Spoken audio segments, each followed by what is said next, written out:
இன்னைக்கு நாம் இந்த பகுதியில் பார்க்கிற செய்தி என்னன்னா, God fulfill his purposes through tough situations. மிக கடுமையான சூழ்நிலைகளினூடே தேவன் தன்னுடைய நோக்கங்களையும் அவருடைய தீர்மானங்களையும் அவருடைய வாக்குத்தத்தங்களையும் நிறைவேற்றுகிறார் என்று நம்ம பார்க்க முடியும். ஆண்டவராய் இயேசு கிறிஸ்து இந்த உலகத்திலே மாம்சத்திலே நம்முடைய பாவங்களுக்காக மரிக்கும்படியாக கொடுக்கப்பட்ட அந்த அவர் மாம்சத்திலே வந்ததனுடைய அந்த ஹிஸ்டாரிக்கல் அவருடைய பிறப்பை செலிப்ரேட் பண்ணுகிறதான இந்த நாட்களில் அவருடைய பிறப்பை சார்ந்து சில காரியங்களை சிந்திக்கிற இந்த வேளையில் நாம் இந்த பகுதியில் இன்றைக்கு நாம் பார்க்கிறது, இரட்சகராகிய தேவன் இந்த உலகத்தில் முதலாக வாக்குத்தத்தம் பண்ணப்பட்டார். ஆதாம் பாவம் செய்து பாவத்தினால் மனிதன் தேவனை விட்டு பிரிந்த போது மீண்டும் மனிதன் தேவனிடத்தில் சேரும்படியாக இந்த உலகத்தில் ஸ்திரீயின் வித்தாக ஒரு இரட்சகர் அனுப்பப்படுவார் என்று வாக்குத்தத்தம் பண்ணப்பட்டார்.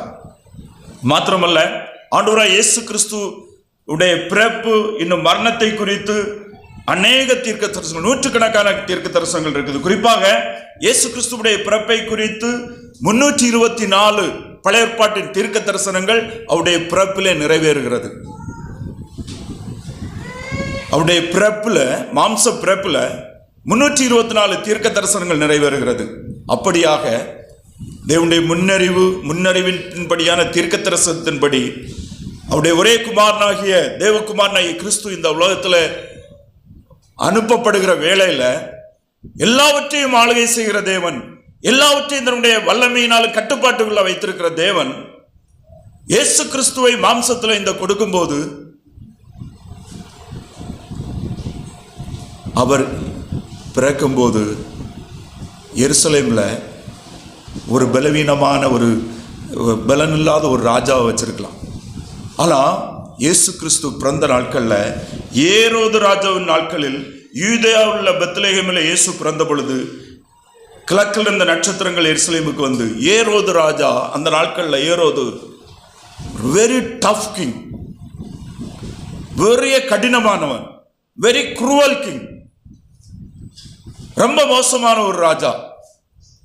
அவன் தன்னுடைய ஆளுகை சிங்காசனத்தை உறுதிப்படுத்துவதற்காக அவன் எதையும் செய்ய ஆயத்தமானவன். அப்படிப்பட்ட ஒரு கொடிய சூழ்நிலை, ஒரு கடுமையான ஒரு ராஜாவுடைய காலத்துல தான் ஆண்டவராய் இயேசு கிறிஸ்து இந்த உலகத்தில் மாம்சத்தில் வெளிப்படும்படியாக யோசேப்பு மரியாள் தெரிந்தெடுக்கப்பட்டு அங்கே வேதவசனம் தீர்க்க தரிசனத்தின்படி பெத்லெகேமில் இயேசு பிறந்த பொழுது, மல்கியா தீர்க்கதரிசியின் புஸ்தகம் 5வது அதிகாரம் 2வது வசனத்தை ஒரு வாசிப்போம்.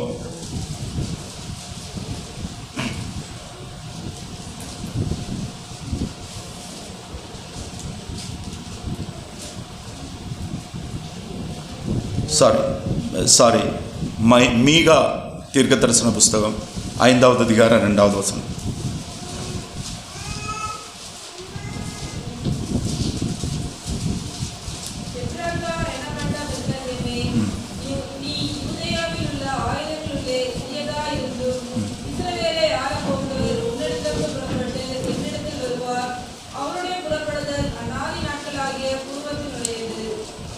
அங்கே இஸ்ரவேலை ஆளப்போகிறவர் உன்னிடத்திலிருந்து புறப்பட்டு வருவார் என்று சொல்லப்பட்டது நம்ம பார்க்கிறோம்.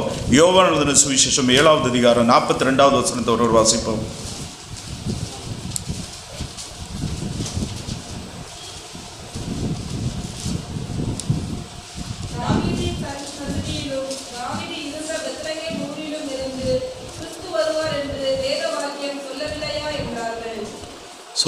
தாவீதின் சன்னதியிலும் கிறிஸ்து அங்கே பெத்லெகேமிலிருந்து கிறிஸ்து வருவார் என்று தீர்க்கதரிசிகள் முன்னுரிக்கப்பட்டிருக்கிறதான அவருடைய வேத வசனங்களை நிறைவேற்றி ஆண்டவராய் இயேசு கிறிஸ்து குறிப்பிட்ட நாளில் பெத்லெகேமில் அவர் பிறந்த பொழுது அங்கே கிழக்கில் இருந்த சாஸ்திரிகள் எருசலேமுக்கு வந்து, யூதருக்கு ராஜாவாக பிறந்திருக்கிறவர் எங்கே, கிழக்கிலே அவருடைய நட்சத்திரத்தை கண்டு அவரை பணிந்து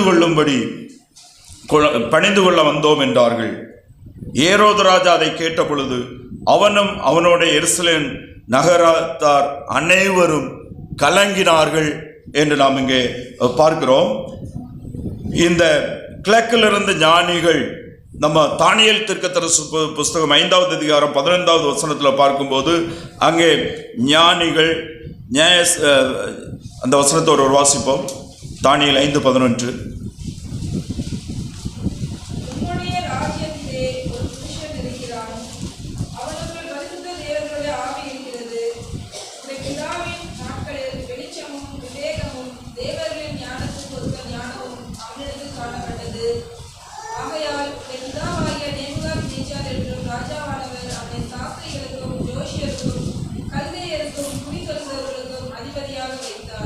அங்கே சாஸ்திரிகள், இன்னும் ஜோசியர்கள், அப்படிப்பட்ட கல்தையர்கள், அங்கே தானியேலுடைய காலத்திலிருந்து சில காரியங்களை முன்குறித்து சொல்லுகிறவர்கள், பின்னால் நடக்கிறத முன்குறித்து சொல்லுகிறவர்கள், சில காரியங்களை ஆராய்ந்து ஞானமாய் சொல்லுகிற அப்படிப்பட்ட மக்கள் அங்கே அந்த நாட்களில் இருந்தார்கள். அப்படிப்பட்ட அவர்களில் அந்த பின்னணியில் வந்தவர்கள் தான் இந்த சாஸ்திரிகளும். அவர்கள் காலங்களையும் நேரங்களையும் வேதத்தை சார்ந்தும் இன்னும் பல அவங்களுக்கு கொடுத்த ஞானத்தின் அடிப்படையில் ஆராய்ந்து அறிகிறவர்கள். அவர்கள் இப்போது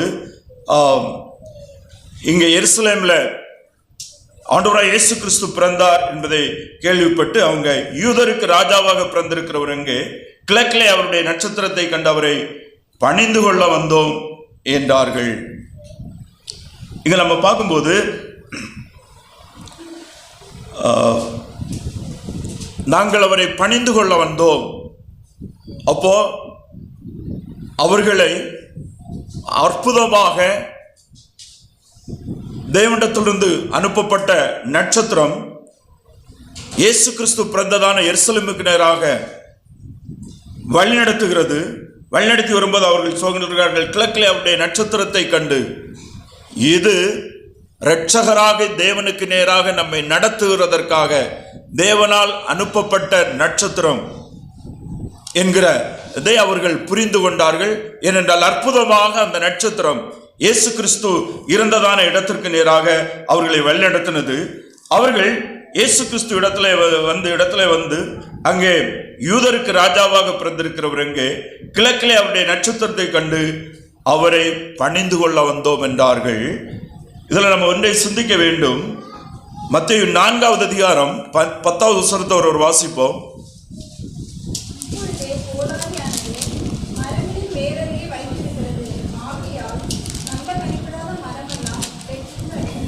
மத்தேயு 4:10.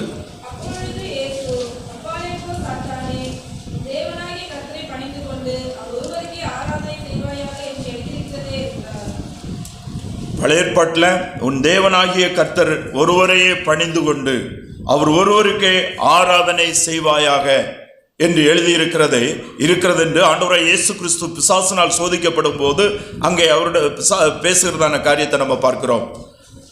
ஆராதனைக்குரியவர், தொழுகைக்குரியவர், பணிந்து கொள்ள உரியவர் ஒருவர், தேவன் ஒருவரே என்கிற அந்த புரிந்து கொள்ளுதல் பழைய ஏற்பாட்டின் காலத்திலிருந்தே தேவனை நம்புகிற எல்லாருக்கும், குறிப்பாக இஸ்ரவேல் ஜனங்களிடத்தில் அதிகமாக இருந்தது. அப்படியானால் இப்போது இந்த இங்கே இருக்கிற சாஸ்திரிகள் அங்கே பெத்லஹேமிலே பிறந்திருக்கிறதான யூதருக்கு ராஜாவாக அந்த பிள்ளையை கண்டு அவரை பணிந்து கொள்ளுங்கள், வர்ஷிப் ஹிம் அப்படின்னு சொல்லும் போதிலிருந்து அங்கே பெத்லஹேமிலே பிறந்திருக்கிறவர் யூதருக்கு ராஜா மாத்திரமல்ல, தேவகுமாரன், ஸ்தோத்திரத்துக்கும் துதிக்கும் ஆராதனைக்கும் பாத்திரராய் இருக்கக்கூடிய தேவகுமாரன் என்கிற உணர்வு, புரிந்து கொள்ளுதல் அந்த சாஸ்திரிகளுக்கு இருந்ததை நான் பார்க்க முடியும். ஏரோது ராஜா அதை கேட்ட பொழுது அவனும் அவனோட கூட எருசலேம் நகரத்தார் அனைவரும் கலங்கினார்கள். ஏரோது மிகப்பெரிய ராஜா.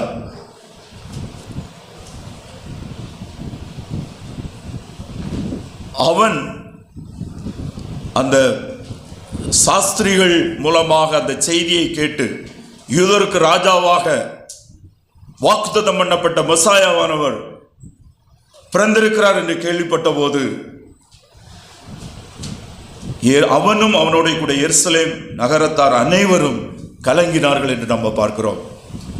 அவருடைய பிறப்பு அங்கே ஏற்படுத்தினதான ஒரு தாக்கம்,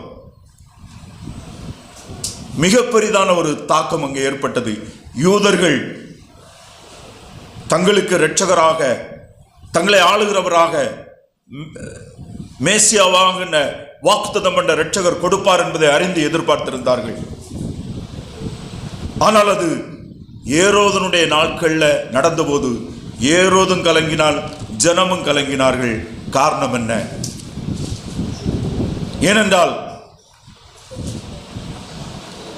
ஏரோது ஆண்டவராய் இயேசு கிறிஸ்து வாக்குத்தத்தம் பண்ணப்பட்ட மெசாயாவாக இருந்தால் அவர் தன்னுடைய ஆளுகை எடுக்கும் போது எப்படிப்பட்ட யுத்தம் நடக்க போகிறதோ, என்னெல்லாம் கலகங்கள் நடக்க போகிறதோ, ஏரோது இதை அனுமதிக்க போகிறானோ, என்ன நடக்க போகிறது என்று எருசலேம், நம்ம பார்க்கிற இங்க வேதத்துல பார்க்கிறோம், ராஜாவும் கலங்கினான். ஆனா ராஜாவை கண்டு ஜனங்களும் கலங்கினார்கள். மிகப்பெரிய கலக்கம் அங்கே உண்டாயிற்று. ஆண்டவராய் இயேசு கிறிஸ்து அவர் சமாதான பிரபு, அவர் சாந்தமும் இரக்கமும் உடையவர், அவர் தேவகுமாரனாகிய கிறிஸ்து, நம்முடைய இரட்சகரும் ஆண்டவருமானவர். ஆனால் அவர் இந்த உலகத்தில் வெளிப்படும் போது, உலகத்தில் வரும்போது மிகுந்த கலக்கம், மிகுந்த போராட்டம், மிகுந்த நெருக்கடி உலகத்திலே உண்டாகிறது. அருமையானவர்களே, ஆண்டவராய் இயேசு கிறிஸ்துவனுடைய மெய் சுவிசேஷம் எங்கெல்லாம் கடந்து செல்லுகிறதோ, பிரசங்கிக்கப்படுகிறதோ, அநேக இடங்களிலே அது முதலாவது பல கலக்கங்களை, ஜனங்கள் மத்தியில் குழப்பங்களை ஏற்படுத்துகிறது. ஏனென்றால் வெளிச்சமாகிய கிறிஸ்து இருளான ஜனங்கள் மத்தியில் பிரகாசிக்கும் போது அந்த இருளின் ஆளுகை செய்கிற சாத்தான், பிசாசுடைய சேனைகள் பயந்து நடுங்குகிறது, கலங்குகிறது, அநேக குழப்பங்களை ஏற்படுத்துகிறது. ஆனால் கிறிஸ்துவனுடைய சுவிசேஷம் விசுவாசித்தவர்கள் உறுதியாய் நிற்கும் போது, உறுதியாய் திடமாய் கர்த்தரிலும் அவருடைய வார்த்தையில் நிலைத்திருக்கும் போது பயத்தை நீக்கி, கலங்குகளை நீக்கி, சமாதானத்தையும் சந்தோஷத்தையும் மிகுந்த மகிழ்ச்சியையும், எப்படி ஆண்டவராய் இயேசு கிறிஸ்து பிறந்த போது இதோ எல்லா ஜனங்களுக்கும் மிகுந்த சந்தோஷத்தை உண்டாக்கும் நற்செய்தியை உங்களுக்கு அறிவிக்கிறேன், இந்த கர்த்தராகிய இயேசு என்னும் இரட்சகர் உங்களுக்காக தாவீதின் ஊரிலே பிறந்திருக்கிறார் என்ற அந்த மகா மகிழ்ச்சியும் சந்தோஷமும் சமாதானமும் இயேசு கிறிஸ்துவையும் கிறிஸ்துவின் வார்த்தையிலும் நிலைத்திருக்கும் போது, அவரை ஏற்றுக்கொண்டு உறுதியை பற்றி கொண்டிருக்கும் போது எல்லா கலக்கங்களும், எல்லா போராட்டங்களும் மாறிவிடும். ராஜா பயந்து நடுங்கினான், ஜனங்கள் பயந்து நடுங்கினார்கள் என்று நம்ம பார்க்கிறோம்.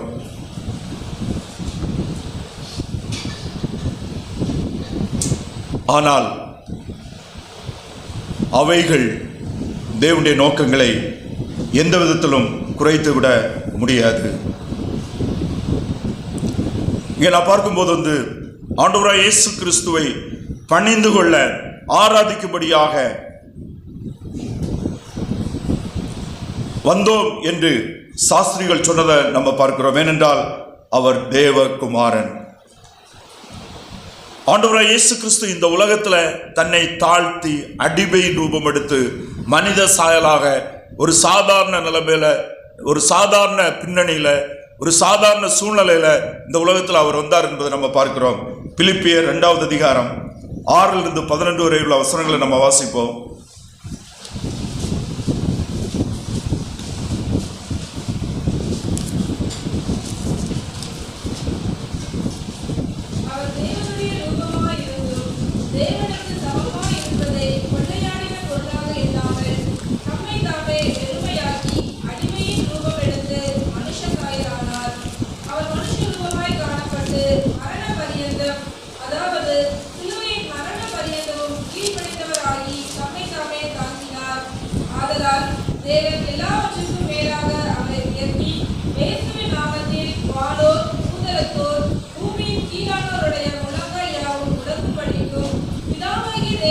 மகிமையாக இயேசு கிறிஸ்து கர்த்தர் என்று நாங்கள் யாவும் அறிக்கை பண்ணும்படிக்கும்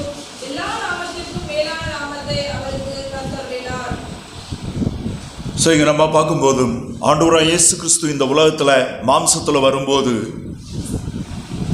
தேவனால் மிகவும் அற்புதமான சூழ்நிலையில் மிகவும் அதிசயமான காரியங்கள் நடைபெற்று அங்கே சாஸ்திரிகளை நட்சத்திரம் இயேசு கிறிஸ்து பிறந்த இடத்துக்கு நேராக வழிநடத்தி அற்புதமாக அந்த நிகழ்வு நடந்தாலும் ஆண்டவராக இயேசு கிறிஸ்துவுடைய மாம்ச பிறப்பு மிகவும் ஏழ்மையின் ரூபத்தில் சாதாரண சூழ்நிலையில் அடிமையின் ரூபப்படுத்தி மனிதர் சாயலாக இந்த உலகத்திலே அவர் தோன்றினார் என்று நாம் பார்க்க முடியும். ஆனாலும் அவர் பார்ப்பதற்கு சாதாரண நிலைமையில காணப்பட்டாலும் அவரை விசுவாசித்தவர்கள், அவரை அறியும்படியாக, அவரை எதிர்பார்த்தவர்கள் அவரை அறியும்படியாக அங்கே தெய்வீக ஆளுகையும் தெய்வீக நடத்துதலும் அவரோடு கூட இருந்ததை நம்ம பார்க்க முடியும். எப்படிப்பட்டதான கொடிய ராஜாவுடைய தந்திரங்களும் சூழ்ச்சிகளும் அந்த இயேசு கிறிஸ்துவுடைய பிறப்பையோ, அந்த இயேசு கிறிஸ்து இந்த உலகத்துல வாழும்போது இருக்கிற அவர் தேவனுடைய திட்டத்தை நிறைவேற்றுவதையோ தடை பண்ண முடியவில்லை. நம்ம அநேக வேளையில் நினைக்கிற நம்ம மனித எண்ணங்களின் அடிப்படையில் நினைப்போம், ஆண்டவருடைய சித்தத்தை செய்வது, ஆண்டவருக்கு என்று செயல்படுவதற்கு ஏன் தடைகள் வருகிறது? ஆண்டவருடைய காரியங்களுக்காக உண்மையான விசுவாசத்திற்காக நிற்கும்போது ஏன் கடினமான சோதனைகளை நாம் சந்திக்க வேண்டியது இருக்கிறது? தேவன் தன்னுடைய வல்லமையும் தன்னுடைய மகா மேன்மையான மகிமையின் நம்முடைய வாழ்க்கையை வெளிப்படுத்தும்படி நாம் இந்த உலகத்தில் கடினமான சூழ்நிலையின் வழியாக கடந்து செல்ல கர்த்தர் அனுமதிக்கிறார் என்பதையும் நம்ம பார்க்க முடியும். இனிங்க நம்ம பார்க்கும்போது அங்கே அவர்கள் இருந்த இடத்திற்கு நட்சத்திரம் வழிகாட்டுனதான அந்த காரியத்தை நம்ம பார்க்கிறோம். ஆம்,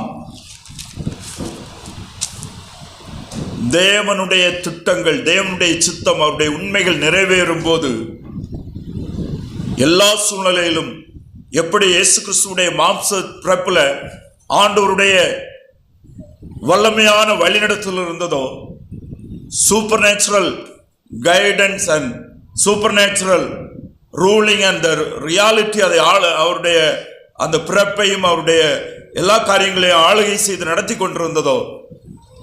கொண்டிருக்கின்றதை கிறிஸ்துடைய பிறப்பிலே நாம் பார்க்கிறோம். அதுபோல இன்றைக்கு விசுவாசிகளுடைய நம்முடைய வாழ்க்கையிலும் ஆண்டவருக்காக வாழ வேண்டும் என்று நாம் தீர்மானித்து வாழும்போது நாம் ஒவ்வொருவரோடு கூடவும் ஆண்டவருடைய உன்னதமான நடத்துதலும் ஆண்டவருடைய மகிமையான ஆளுகையும் நம்மோடு கூட இருந்து நம்மை நடத்துகிறதாக இருக்கிறது என்பதை நாம் புரிந்து கொள்ள வேண்டும். அன்றைக்கு அது வெளிப்படையாக அந்த நட்சத்திரம் அவர்களுக்கு முன்பாக தோன்றி அவர்களை வழிநடத்தினது என்பதை நம்ம பார்க்கிறோம்.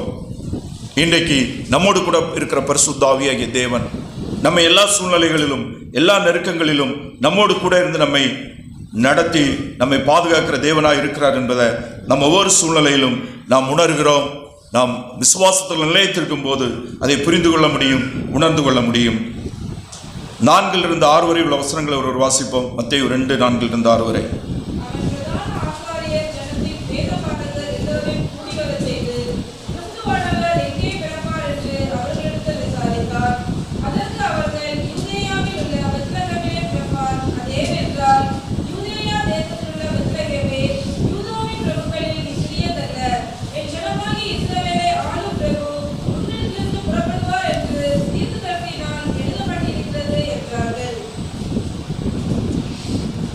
அடுத்த வசனத்தை வாசிப்போம். 7.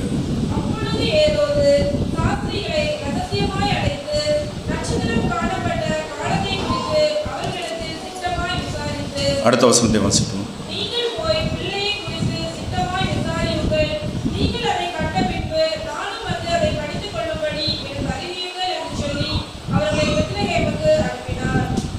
இங்கே நாம் பார்க்கும்போது முதலாவது கலங்கின ஏரோது இப்போது எப்படியாவது அந்த பிள்ளையை அழித்து விட வேண்டும் என்று திட்டமிட்டு அந்த சாஸ்திரிகளிடத்துல ஏரோது என்ன சொல்லுகிறான்னா, ரகசியமாக அழைத்து நீங்கள் போய் அந்த பிள்ளையை பணிந்து கொண்ட பின்பு நானும் அந்த பிள்ளையை பணிந்து கொள்ளும்படியாக எனக்கு அறிவுங்கள் என்று சொல்லி அவர்களை பெத்லெகேமுக்கு அனுப்பினான் என்று நாம் பார்க்கிறோம். ஏரோதனுடைய சூழ்ச்சி நீங்கள் அந்த பிள்ளை இருக்கிற இடத்தை பார்த்து தொழுது பணிந்து கொண்ட பின்பு நானும் அந்த பிள்ளையை தொழுது கொள்ளும்படி செல்லும்படி நான் பார்க்கும்படி நீங்கள் அந்த பிள்ளை எங்கே இருக்கிறது என்பதை எனக்கு அறிவிங்கள் என்று சொன்னார். நீங்க பாருங்க, பெரிய ராஜா தான். அந்த காலத்தில் இருக்கிற ராஜாக்கள் பல சூழ்ச்சிகளை போடுவாங்க. தன்னுடைய ஆளுகைக்கு எதிரான, தன்னுடைய ஆளுகை எடுத்து போடப்படும் வாக்குத்தத்தம் பண்ணப்பட்ட மெசாயாவிய கிறிஸ்து உண்மையிலே வந்தார் என்று அவன் நினைத்தான். ஆனபடினால் அந்த இயேசுவாகிய பிள்ளையை அழித்து விட வேண்டும் என்று நினைத்தான். அதற்காக அவன் தந்திரமான ஒரு சூழ்ச்சியை செய்தான் என்று பார்க்கிறோம். ஆனால் தேவன் எல்லாவற்றுக்கும் மேலானவராக இருந்து ஏரோது ராஜாவுடைய தந்திரமான சூழ்ச்சியிலிருந்து கர்த்தர் தம்முடைய குமாரனாய் தம்முடைய பிள்ளையாகிய இயேசு கிறிஸ்துவை அவர் இந்த மாம்சத்தில் இருக்கும்போது அவர் காப்பாற்றப்பட்டார் என்பதை நம்ம பார்க்கிறோம்.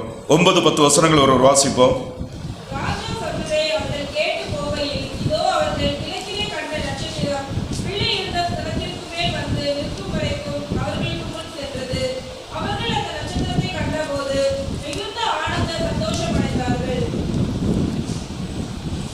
பதினொன்று 12 கூட வாசிப்போம்.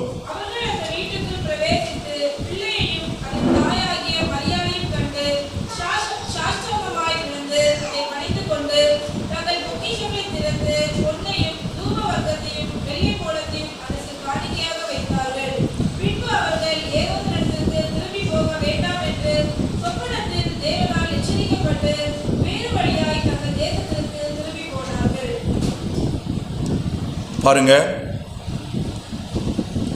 அந்த நட்சத்திரம் அந்த பிள்ளை இருந்த இடத்துல வந்து அவர்களுக்கு வழிகாட்டினது நின்றது. அவர்கள் அந்த நட்சத்திரத்தை கண்டபோது மிகுந்த ஆனந்த சந்தோஷம் அடைந்தார்கள் என்று நம்ம பார்க்கிறோம். அவர்கள் அந்த வீட்டுக்குள் பிரவேசித்து பிள்ளையும் அதன் தாயாகிய மரியாளையும் கண்டு சாஷ்டாங்கமாய் விழுந்து அதை பணிந்து கொண்டு தங்கள் பொக்கிஷங்களை திறந்து பொன்னையும் தூபவர்க்கத்தையும் வெள்ளைப்போளத்தையும் அதற்கு காணிக்கையாக வைத்தார்கள். பின்பு அவர்கள் ஏரோதிடத்தில் திரும்பி போக வேண்டாம் என்று சொப்பனத்தில் தேவனால் எச்சரிக்கப்பட்டு வேறு வழியாய் தங்கள் தேசத்துக்கு போனார்கள். நீங்க பாருங்க, ஒரு ஏழ்மையான நிலைமையில, ஒரு சாதாரண இடத்துல, ஒரு சாதாரண மக்களுக்கு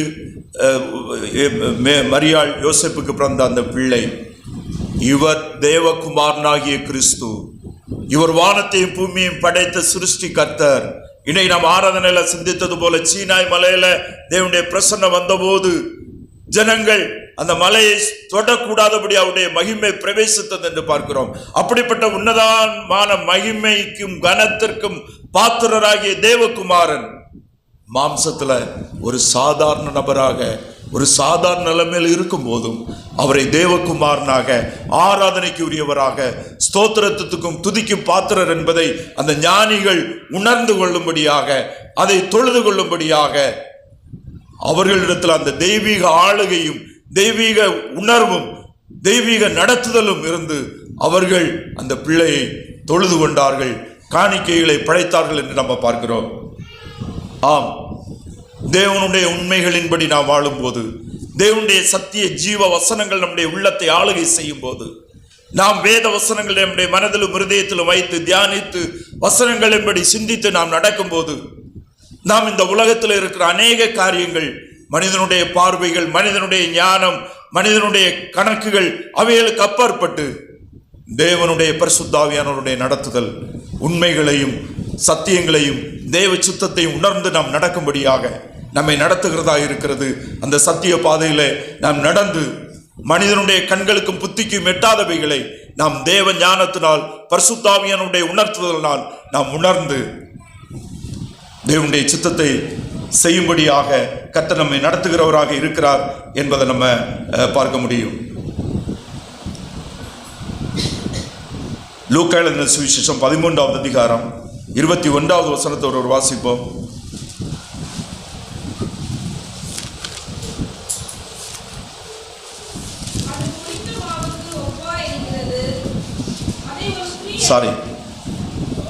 யாத்திரையாகமும் 13வது அதிகாரம் 21வது வசனம். யாத்திரையாகமும் 13வது அதிகாரம் 21வது வசனம்.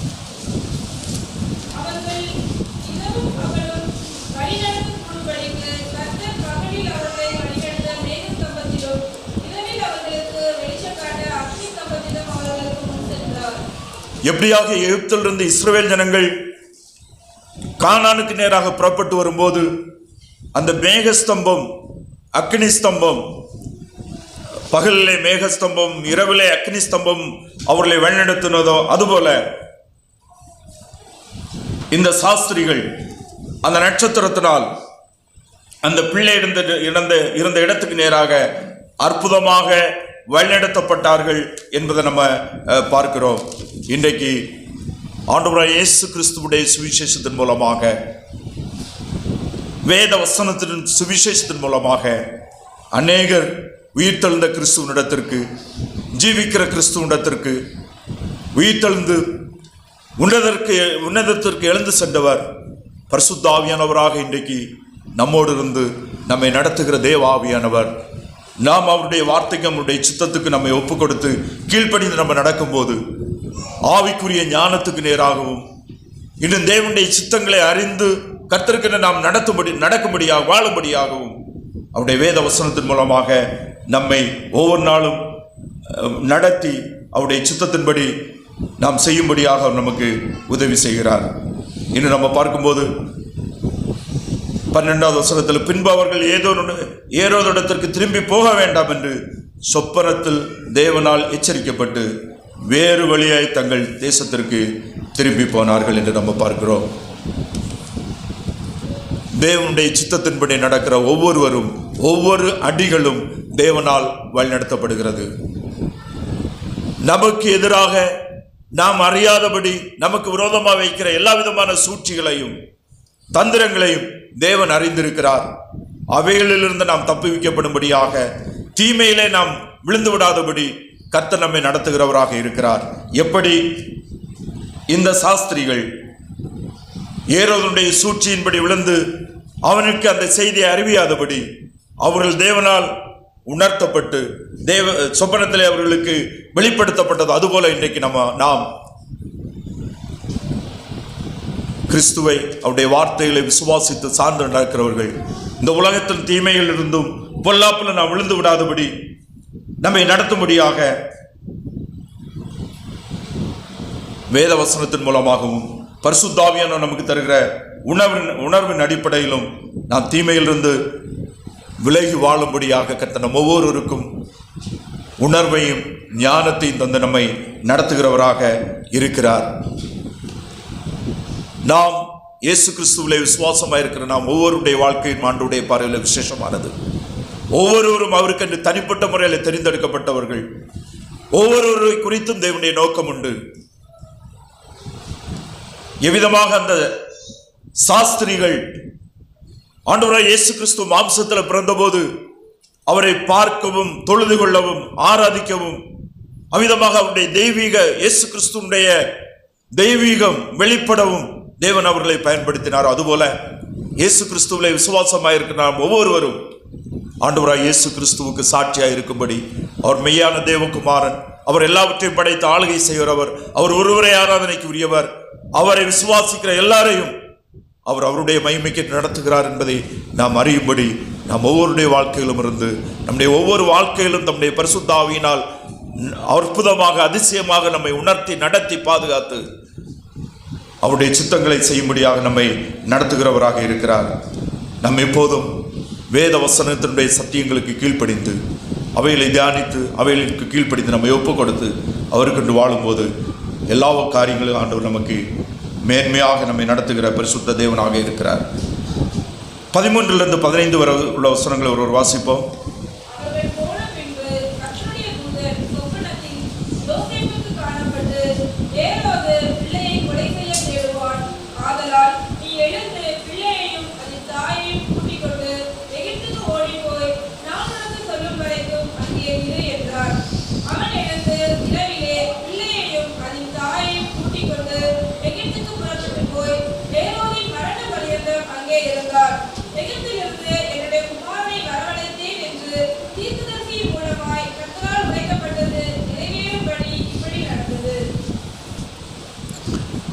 அவர்கள் போன பின்பு, ஆண்டவராகிய இயேசு கிறிஸ்துவை பார்த்து அவரை ஆராதிக்கும்படியாக வந்த சாஸ்திரிகள் போன பின்பு அங்கே மீண்டும் நடக்கிறதுனா, கர்த்தருடைய தூதன் சொப்பனத்திலே யோசேப்புக்கு காணப்பட்டு, ஏரோது பிள்ளையை கொலை செய்ய தேடுவான். ஆதலால் நீ எழுந்து பிள்ளையும் அதன் தாயையும் கூட்டிக் கொண்டு எகிப்திற்கு ஓடிப்போய் நான் உனக்கு சொல்லும் வரை அங்கே இரு என்றார் என்று நம்ம பார்க்கிறோம். ஒவ்வொரு சூழ்நிலையிலும் ஒவ்வொரு ஸ்டெப்பும் உலகத்தில் நெருக்கங்கள், அழிவுக்கு நேரான, நாம் அழிக்கப்படுவதற்கு நேரான பிசாசுடைய சூழ்ச்சிகள் தொடர்ந்து கொண்டே இருக்கிறது. ஆண்டவராய் இயேசு கிறிஸ்து தேவகுமாரன் படைத்ததெல்லாம் அவர் மூலம், அவரை கொண்டும் அவருக்கென்று படைக்கப்பட்டது என்று சொல்லுகிறார். எல்லாவற்றையும் படைத்த சர்வவல்லமையுள்ள தேவன் இந்த உலகத்தில் மாம்சத்தில் இருக்கும் போதும் ஒவ்வொரு சூழ்நிலையிலும் அவருக்கு எதிராக பிசாசு, இந்த உலகத்தின் அதிபதியாகிய பிசாசு கொண்டு வருகிறார். அவரை அழிக்கும்படியாக ஒவ்வொரு வேளையிலும் அவர் சூழ்ச்சி செய்கிறதையும், ஒவ்வொரு சூழ்நிலைகளிலும் கர்த்தர் எல்லாவற்றையும் அறிகிறவர், எல்லாவற்றையும் ஆளுகை செய்கிற உன்னதமான தேவன் அவரை காப்பாற்றி எல்லா தீமைகளிலிருந்தும், எல்லா பிசாசுடைய தந்திரங்களிலிருந்தும் அவரை காப்பாற்றும்படியாக அங்கே ஆண்டவருடைய நடத்துதலும் ஆளுகையும் அங்கே இருக்கிறத நம்ம பார்க்க முடியும். இங்கே நான் பார்க்கிறோம், யோசேப்பு தன் இயேசு கிறிஸ்துவையும் இன்னும் மரியாதையும் கூட்டிக் கொண்டு எகிப்தில் 15 வருஷத்துல ஏரோதின் மரண பரியந்தம் அங்கே இருந்தான். எகிப்திலிருந்து என்னுடைய குமாரனை வரவழைப்பேன் என்று தீர்க்கதரிசியின் மூலம் கர்த்தர் உரைக்கப்பட்டது நிறைவேறும்படி இப்படி நடந்தது என்று பார்க்கிறோம். ஒவ்வொரு ஸ்டெப்பும் தேவனுடைய தீர்க்க தரிசனங்கள், கிறிஸ்துவை குறித்த தீர்க்க தரிசனங்கள் நிறைவேறுவதற்காகவும், தேவன் எல்லாவற்றுக்கும் பெரியவர், மேலானவர். எப்படி நமக்கு 1 யோவான்ல அப்போஸ்தலன் யோவான் சொல்லுகிறாரோ, உலகத்தில் இருப்பவனிலும் உங்களில் இருக்கிறவர் பெரியவர் என்று சொல்லுகிறாரோ, அதை ஆண்டவராய் இயேசு கிறிஸ்துவுடைய மாம்சத்தில் பிறப்பிலும் கூட ஒவ்வொரு ஸ்டெப்பிலும் ஒவ்வொரு சூழ்நிலைகளிலும் நாம் அதை பார்க்க முடியும். தேவகுமாரன் சிருஷ்டிகர்த்தர் இந்த உலகத்தில் மாம்சத்தில் வெளிப்பட்டு நம்முடைய பாவங்களுக்காக கல்வாரி சிலுவையில் மரிப்பதற்காக இந்த உலகத்தில் அவரை குறித்து சொல்லப்பட்ட தீர்க்கதரிசனம் நிறைவேற்றி கடந்து செல்கிறதான இந்த உலக நாட்களிலே ஒவ்வொரு சூழ்நிலையும், நெருக்கங்களும், அவருக்கு எதிரான போராட்டங்களும், பலவிதமான துன்பங்களும் வேதனைகளையும் அவர் சகிக்க வேண்டியதாக இருந்தது என்பதை நம்ம வேதத்தில் பார்க்கிறோம். ஆனாலும் தேவனுடைய திட்டங்களை, தேவனுடைய நோக்கத்தையும் பிசாசினாலோ உலகத்தினாலோ எந்த விதத்திலும் கொஞ்சம் கூட தடை பண்ண முடியவில்லை. நாம் இந்த பகுதியிலிருந்து கற்றுக்கொள்கிற காரியம், ஆண்டவருடைய தீர்க்க தரிசனங்கள் நிறைவேறுகிறதை இந்த உலகத்தில் எந்த சக்தியாலும், பிசாசினாலும் எந்த சக்தியாலும் தடுக்க முடியாது. வேதவசனம் என்ன சொல்லி இருக்கிறதோ அது நடக்கும். இந்த உலகம் ஒரு நாள் அழிக்கப்படும். உலகத்தில் உள்ள எல்லாமே அழிந்து போகும். இந்த உலகத்தில் இருக்கிறதுல அழியாமல் இருக்கிறது 2 காரியம். உலகமும் அதில் உள்ள யாவுமே அழிந்து விடும். 2 காரியங்கள் இந்த உலகத்தில் இருக்கிற அழியாது. ஒன்று மனுஷனுடைய ஆத்துமா, இனி ஒன்று நம்முடைய கையில் இருக்கிற பரிசுத்த வேதம். ஆண்டுடைய வார்த்தை நிலையானது, நித்தியமானது, அழியாதது. மனுஷனுடைய ஆத்துமா அழியாதது. அழியாத நம்முடைய மனுஷனுடைய ஆத்துமா, நம்முடைய ஆத்துமாவும் உலகத்தில் இருக்கிற எல்லாருடைய ஆத்துமாவும் இந்த உலக முடிவுக்கு பின்பு 2 இடத்துல தான் போய் சேர வேண்டும். நித்திய நரகம், இல்லைன்னா நித்திய பரலோகம். பாவத்தினால் மனுக்குலம் அனைத்தும் நரகத்துக்கு போய் கொண்டிருக்கிறது. நித்திய ஆக்கினைக்கு நேராக கடந்து சென்று கொண்டிருக்கிறது. நம்முடைய ஆத்துமா பாவத்திலிருந்து மீட்பை பெற்று நித்திய ஜீவனை, நித்திய நம்பிக்கையை தன்னில் ஏற்படுத்திக் கொள்வதற்கு தேவனால் நியமிக்கப்பட்ட வழி ஆண்டவராய் இயேசு கிறிஸ்து. அதனாலதான் ஆண்டவராய் இயேசு கிறிஸ்து சொன்னாரு, நானே வழியும் சத்தியமும் ஜீவனுமாய் இருக்கிறேன், என்னாலே அல்லாமல் ஒருவனும் பிதாவிடத்தில் வரான். ஆண்டவராகிய இயேசு கிறிஸ்துவாகிய வழியிலே, ஆண்டவராகிய இயேசு கிறிஸ்துவே ஆகிய சத்தியத்தை நாம் விசுவாசத்தை ஏற்றுக்கொள்ள என்பது அவரில் நாம் விசுவாசம் வைத்து அவரிலே நாம் நித்திய ஜீவனை அடையவர்களாக இருக்கிறோம். அது மாறாத சத்தியம். இயேசு கிறிஸ்துவிலே விசுவாசிக்கிற ஒவ்வொருவருக்கும் நித்திய ஜீவன் உண்டு. ஆண்டவராகிய இயேசு கிறிஸ்து அவரை விசுவாசிக்கிறவனுக்கு நித்திய ஜீவனை கொடுக்கிறவர். நான் அவர்களுக்கு நித்திய ஜீவனை கொடுக்கிறேன், அவர்கள் ஒருபோதும் கெட்டு போவதில்லை என்பதை நாம் பார்க்க முடியும். ஆண்டவராகிய இயேசு கிறிஸ்துவை விசுவாசித்து உண்மையான சத்தியத்தில் உண்மையான அர்ப்பணத்தோடு உண்மையான கிறிஸ்துவுக்கு என்று வாழுகிற நாமும் இந்த உலகத்தில் அநேக பிரச்சனைகளை சந்தித்தே ஆக வேண்டும். We all have to go through the difficult situations. இந்த உலக வாழ்க்கையில ஆண்டவராகிய இயேசு கிறிஸ்துவும் கடினமான பாதையிலிருந்து நெருக்கமான சூழ்நிலைகளிலிருந்து தப்பவில்லை. ஆனால் எந்த கஷ்டங்களும் எந்த நெருக்கங்களும் நம்மை அழிக்காது, அவை எல்லாவற்றையும் நாம் ஜெயிக்க முடியும். நம்முடைய விசுவாசம் கிறிஸ்து இயேசுவிலே உறுதியாக இருக்குமே ஆனால் நமக்கு ஜெயம் உண்டு. எந்த ஏரோதாலும் அழிக்க முடியாது. எந்த ஏரோதனுடைய சூழ்ச்சியும் விசுவாசியுடைய உண்மையான விசுவாசியுடைய தெய்வ பக்தியாய் வாழுகிற தேவ மனுஷனை அவன் கிறிஸ்துவுக்கென்று வாழ்வதற்கும் கிறிஸ்துவுக்கென்று சாட்சியாக இருப்பதற்கும் எதையுமே தடை பண்ண முடியாது. ஆனாலும் நாம் எவ்வளவு நல்லவர்களாக இருந்தாலும், எவ்வளவு பக்தி உடையவர்களாக இருந்தாலும், எவ்வளவு கர்த்தருக்கென்று உண்மையாய் உத்தமமாய் இருந்தாலும், இந்த உலகத்திலே வாழும்போது நாம் சில நேரங்களில் நல்ல சமாதானமான பாதையில் நடப்போம். சில நேரங்களில் கடுமையான காடு மேடுகளில் நம்மை கர்த்தர் நடத்துவார். சில நேரங்களில் முள்ளுகளோடே கர்த்தர் நம்மை நடத்துவார். சில நேரங்களில் தண்ணீரிலே கர்த்தர் நடத்துவார். சில நேரங்களில் அக்கினியிலே கர்த்தர் நம்மை நடத்துவார். ஆனால் இவை ஒன்று நம்மை சேதப்படுத்தாது. நாம் கிறிஸ்துவிலும் அவருடைய வார்த்தையிலும் தெளிவான விசுவாசம் உடையவர்களாய் நாம் இந்த உலக வாழ்க்கை வாழ்வோமே ஆனால் எதுவுமே சேதப்படுத்தாது.